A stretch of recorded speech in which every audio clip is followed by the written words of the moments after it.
Hi, everybody. It's Tuesday and the 12th, and we're glad to have you with us. Glad to see a little sunshine in the forecast, but I got to tell you, even though we do have some sunshine, we've also got rain and winds through Thursday.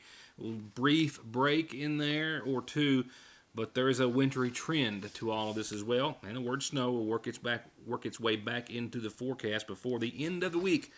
We'll outline it in more detail in just a few moments. A jury trial has been set for a man facing federal child sexual assault charges, a McGoffin County man, and what school superintendents from Eastern Kentucky rural districts were doing at the state's capital earlier today.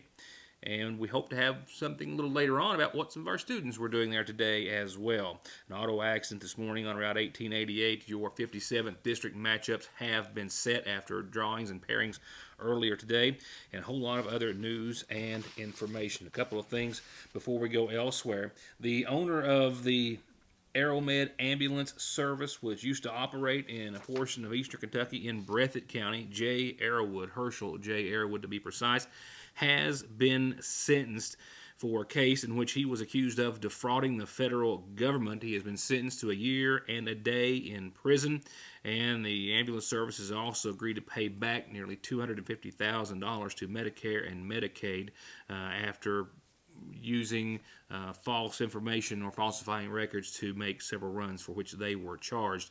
After he is released from prison, he'll also have to serve a term of house arrest for the same period of time, a year and a day. That'll take us first to our first local report, that of a single car crash earlier this morning. Two people, a mother and child, fortunately walked away from this accident.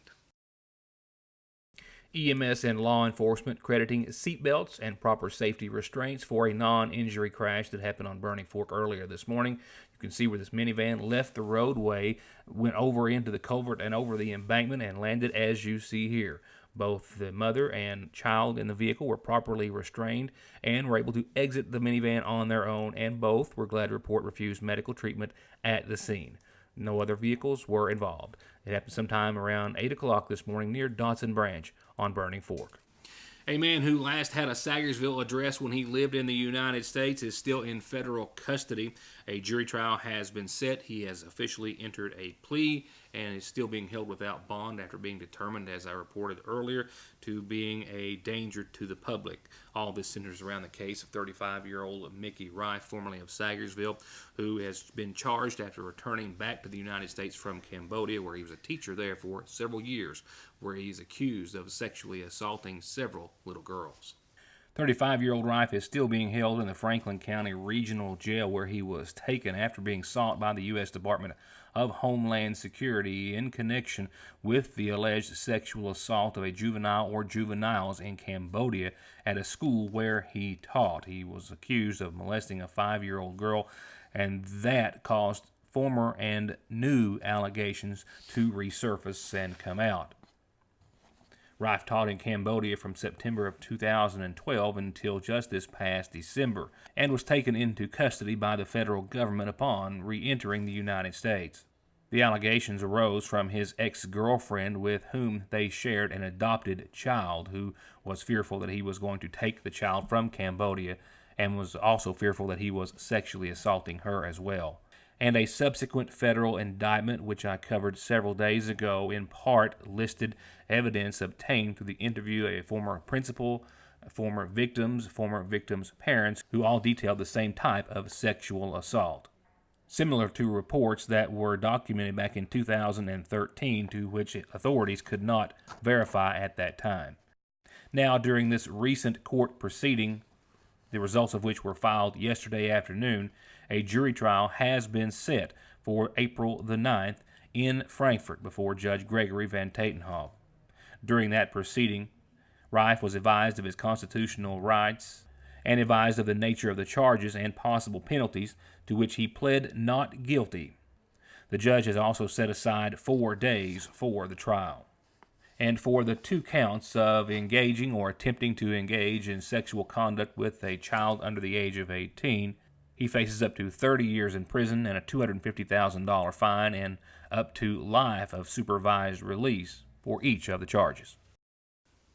Hear what more than 20 school superintendents, including some in the viewing area, had to say earlier today at our state's capitol about how Eastern Kentucky school districts are doing more with less, but not by choice.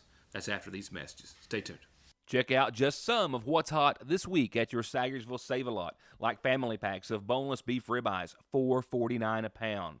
Bone-in pork chops, $1.29 a pound. Chicken breast, $1.49 a pound. Red seedless grapes, $1.99 a pound. Your choice of Lay's potato chips, 2 for $5. And the famous Andy Caps, 79 cents each. And hamburger helpers on sale for 99 cents a box. Price is good now through Tuesday, February the 12th, only at your Sagersville Save-A-Lot. And be sure to check out their new website, savergroup.com. SSI and disability cases are harder to win these days. You need all the help you can get. If the government has turned you down, I will not. Many factors are considered when a claim is being processed, like your age, education, physical, and mental disabling conditions. When it comes time to winning your disability case, you should not face a federal judge alone. You need an attorney who is experienced, determined, hardworking, knowledgeable, and dedicated to helping you win benefits that you deserve. If you need help with your SSI or disability case, call me, Donald Wayne McFarland, and let me go to work for you. This Thursday is Valentine's Day, and this is exactly where you can find that perfect something for your heart of hearts. Of course, all kinds of cool stuff for him, and guys, of course, something perfect for her. Everything from new amazingly scented bath bombs to jewelry from Bourbon and Bow Ties to a whole new section of Simply Southern. Tees, shirts, bracelets, tops, accessories, and more. A whole section of Lily Pulitzer. And of course, a store full of home decor. All where you can find the very best way to say Happy Valentine's Day and I love you at Fraser's Prater Drugs Seasonal Shop in downtown Sagersville. The flu and flu-like illnesses are widespread in Kentucky, and they're not going away anytime soon. So odds are, if you aren't or haven't been sick, you likely will be. And Parkway Pharmacy has exactly what we all need to fight it and any other cold or illness. From immune boosters for adults and children as young as 2 to all-natural homeopathics made right here in the United States of America. They can help prevent you from getting sick or get you fast relief if you already are. With great tasting and easy-taking gummies, powdered mixes, rapid-melting fruity tablets, and syrups at Parkway Pharmacy. Whether it's game time, family time, or any kind of fun or hungry time, it's always a perfect time for the party platter from your Sagersville Lee's famous recipe. 20 crispy buffalo wings, 20 hot and spicy wings, fried pickles, cheese sticks, jalapeno poppers, mini corn dogs, jumbo breast strips, and spicy jumbo dippers. It feeds a crowd for only $34.99, and you get $3 off if you call and order one at least a day ahead. It's party time at your Sagersville Lee's. At Sagersville National Bank, they know your house is much more than your home. It's an investment, and for many of us, the biggest we'll ever make. And whether it's for needed repairs and maintenance, or a new addition or renovation to give you some more room and more equity, let Sagersville National Bank deal with all the financial work and worry. Real and real competitive, hometown, homegrown, home improvement loans at Sagersville National. Don't drive or let your family drive in this or this before doing this. Stopping at Conley Tire in Staffordsville for brakes, oil, alignment, and of course, tires. Thousands of tires in stock every day to fit anything with 6 months no interest financing and over 33 years of quality service with a smile. Conley Tire in Staffordsville. Nearly 24 Eastern Kentucky school superintendents and the Kentucky Valley Educational Cooperative, KVEC for short, were at our state's capitol earlier today to celebrate student and educator success and honor legislators and citizens who support their schools. The event also began with more than 250 students and educators from 22 total districts in the KVEC region. They were all there showcasing their classroom innovations on 25 display tables throughout the mezzanine. McGoffin County had some students there. I hope to be able to get a hold of some pictures or video and do a report on that later. What I can share with you tonight is a portion of a video that KVAC has shared with us, where school leaders were there to present state lawmakers with a call to action, a position paper that they have penned outlining their challenges and identifying opportunities to leverage education and revitalize local economies in Eastern Kentucky. They were there with these remarks to ask for state leaders to support research-based solutions and policy recommendations to better serve disadvantaged rural students statewide. It begins with Magoffin County School Superintendent Scott Helton, who is also the chairman of the KVEC board. We must do more to foster a collaborative effort to increase economic vitality and elevate our quality of life in Eastern Kentucky. As you review this report, we invite you to objectively consider what the data and facts represent. We invite you to join us in determining a path forward for our region and its residents. Just because we don't have a lot, don't mean we do not ask a lot out of our kids. It doesn't mean we don't ask a lot out of our adults. We probably ask more out of our folks than anybody else in the rest of the state. We being Eastern Kentucky. It's that important that we all work together to try to overcome these challenges, but also don't forget the needs and concerns that we all have.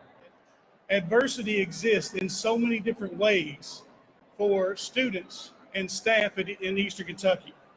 A shrinking population, a lack of economic opportunity, poverty that can cripple some communities or does cripple some communities, an opioid epidemic that is out of control in Eastern Kentucky.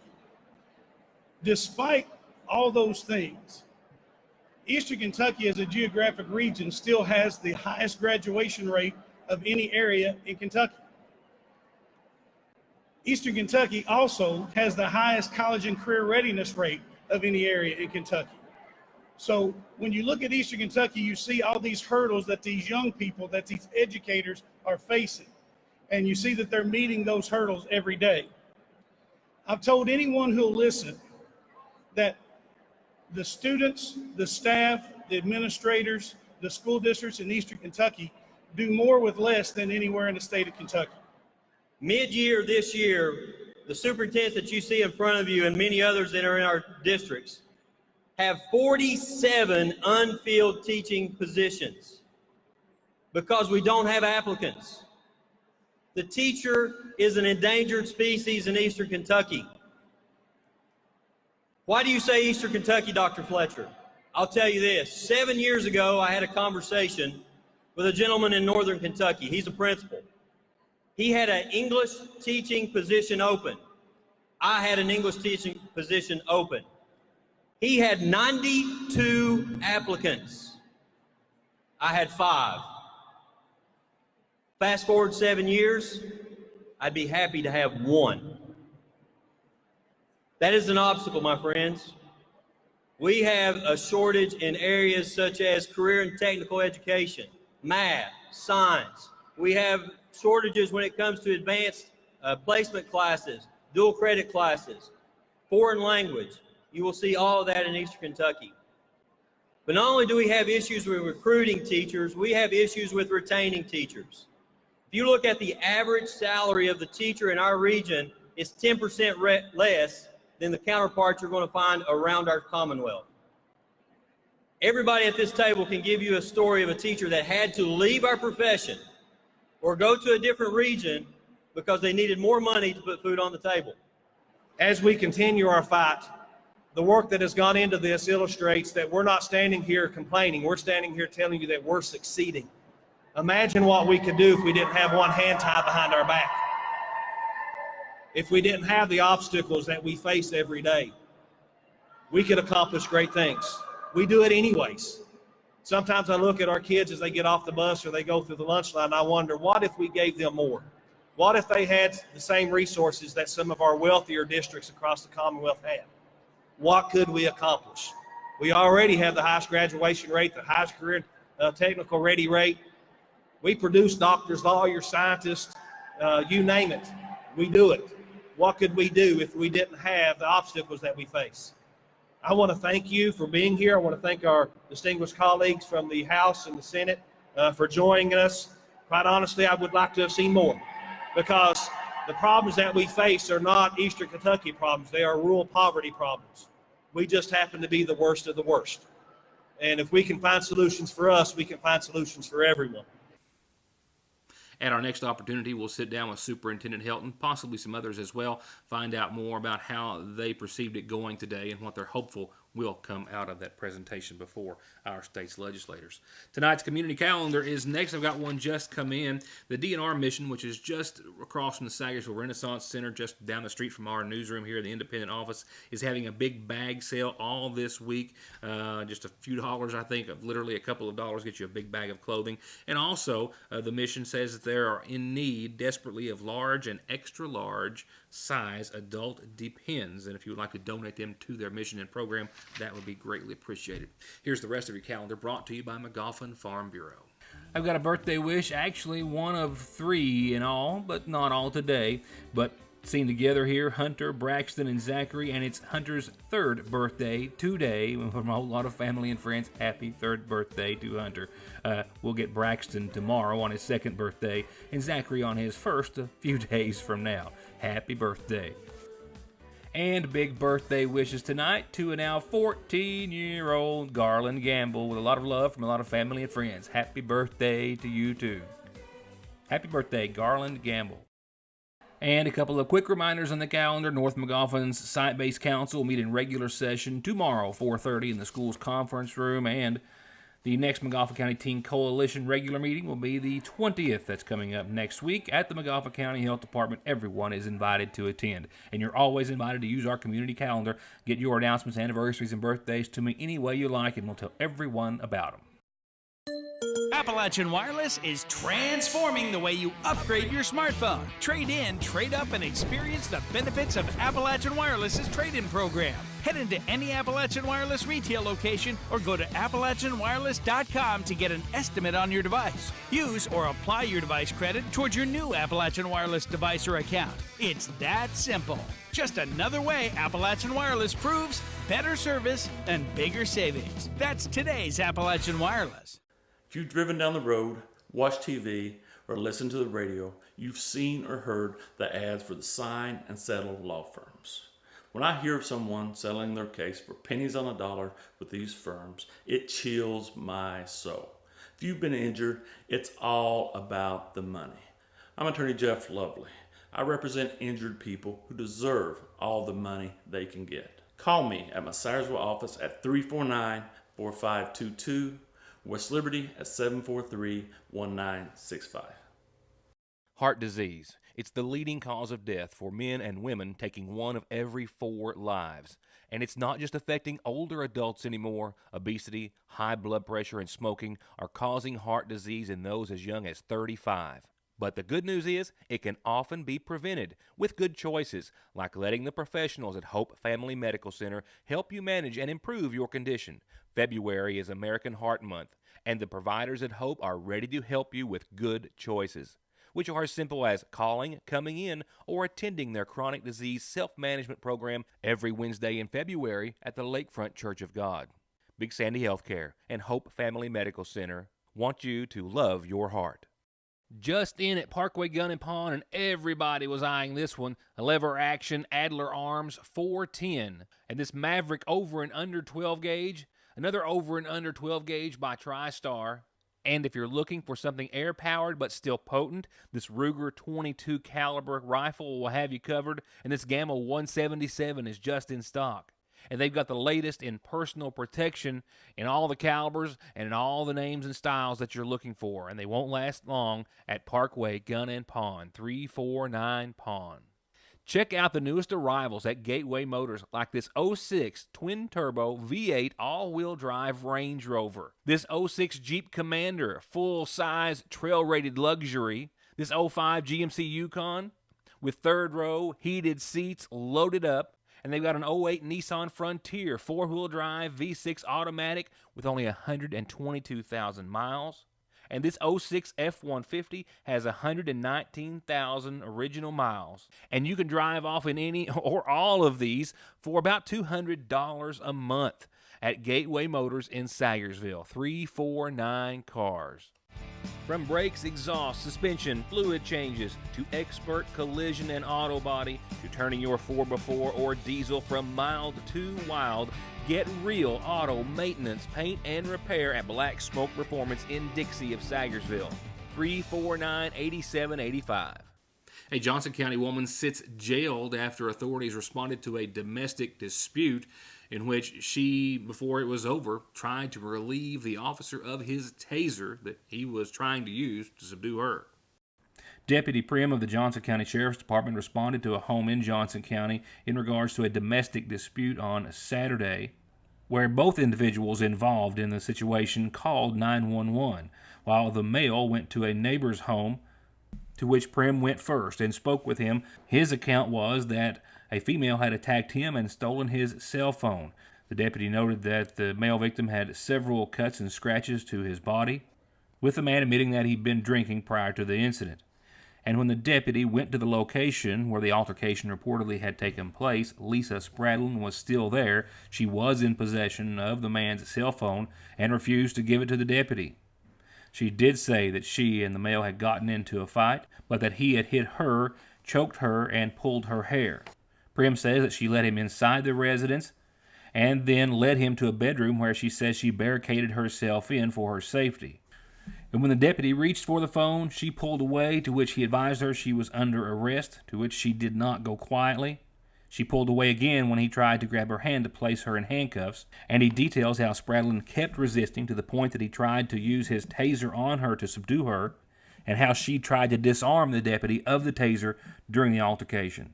And after it was all over with, she was charged with disarming a peace officer, resisting arrest, assault in the third of a police officer, assault in the fourth for the domestic violence injury, and theft by unlawful taking for stealing the cell phone. While we still have a few games left, very few left on the regular season schedule for high school basketball, we do know the pairings and seeds and times for the 57th District Tournament, which tips off this coming Monday night. In the boys bracket, there was a tie for first and second between Paintsville and Johnson Central. Paintsville won that coin toss. There was a tie for third and fourth between McGoffin County and Sheldon Clark, and McGoffin County won that coin toss. So Paintsville's the 1 seed, Johnson Central the 2, McGoffin the 3, Sheldon Clark the 4 in the boys. In the girls bracket, Central, Paintsville, and Sheldon Clark were all tied for first, so they tossed that one out. Not literally, but tossed the coin more than once. Sheldon Clark is your number 1 seed, Paintsville is your number 2, Johnson Central is your number 3, and McGoffin County is your number 4 seed in the girls bracket, and this is when action will all take place next week. The 57th tips off Monday night at 6:15. We've got 2 girls' games on Monday night, the only night with 2 games scheduled. At 6:15, it's the Lady Cards of Sheldon Clark versus the Lady Hornets of McGoffin County in Game 1. Game 2 Monday night will tip off at or around 8:15 following, with the Lady Tigers of Paintsville taking on, of course, crosstown rival the Lady Eagles of Johnson Central. The next night, Tuesday at 7, a single boys game, first round action between the Tigers of Paintsville and the Cardinals of Sheldon Clark. Wednesday night, the other first round for the boys, 7 o'clock as well, will be the tip between the Johnson Central Golden Eagles and the McGoffin County Hornets. Then, of course, that leaves 2 championship games between the remaining teams. Thursday, it will be 7 o'clock for the girls' championship. Friday at 7 for the boys. All games being played at Paintsville. Now, the good news is the rain is ending. A little bit of a break, but we've got some more weather, and it's going to be an active weather pattern at that. It's going to have a winter side to it. We're headed to sprinkles now from showers, and that will wind down during the overnight, leaving us with otherwise mostly cloudy skies and about a 30-degree low, with breezy conditions out of the west, still 13 to 18 miles per hour, and gusts upwards of 30 to 32 at times. And although we'll dry up and see sunshine for tomorrow, on your Wednesday at mostly sunny and 43, breezy conditions will persist out of the west, 11 to 28 miles per hour. Wednesday night, partly cloudy with a low of around 34 and still a light southwesterly wind at around 7. And then more mostly sunny skies on your Thursday and warming up to 57 degrees. Still winds out of the southwest, 7 to 21 miles per hour at times. And Thursday night, another round of precipitation rolls in. A chance of sprinkles with some light showers before 8, then showers likely mainly during the overnight as we see mostly cloudy skies, and those showers continue with a likelihood into your Friday. We'll see around 53 and 32, and a chance of those showers still being here Friday night, changing over to a little snowfall. With snow showers still likely by around 10 o'clock Saturday morning, then changing over to some rain thereafter as we'll get to about 40 for daytime highs for the first half of your weekend. Saturday night dropping back down to 28 with some precipitation still possibly around and changing back, of course, over to snow if it is. Sunday, a chance of rain and snow in the morning and at night. Mostly cloudy, 43 and 29. For Monday, which is Washington's birthday, 41 degrees, mostly cloudy, a 30% chance of rain or snow. We might dry out again by next Tuesday, still in the low 40s. And that will wrap it up for this Tuesday. Thank you again for watching. Let us know how the program is airing in your home and household, as we, of course, have made some significant changes. And so far, everything has worked well for just the first 2 days. I suspect there will be a few hiccups in the road. But our new system is to offer a better looking program as far as visually, audio-wise as well. And it's allowing us, as I did yesterday, to post the entire show on our website at yournewstoday.com or SagersvilleIndependent.com, where you can go and catch the show in its entirety soon after it airs right here on Howard's Cable and Foothills Communications. With that said, thank you for watching and good night.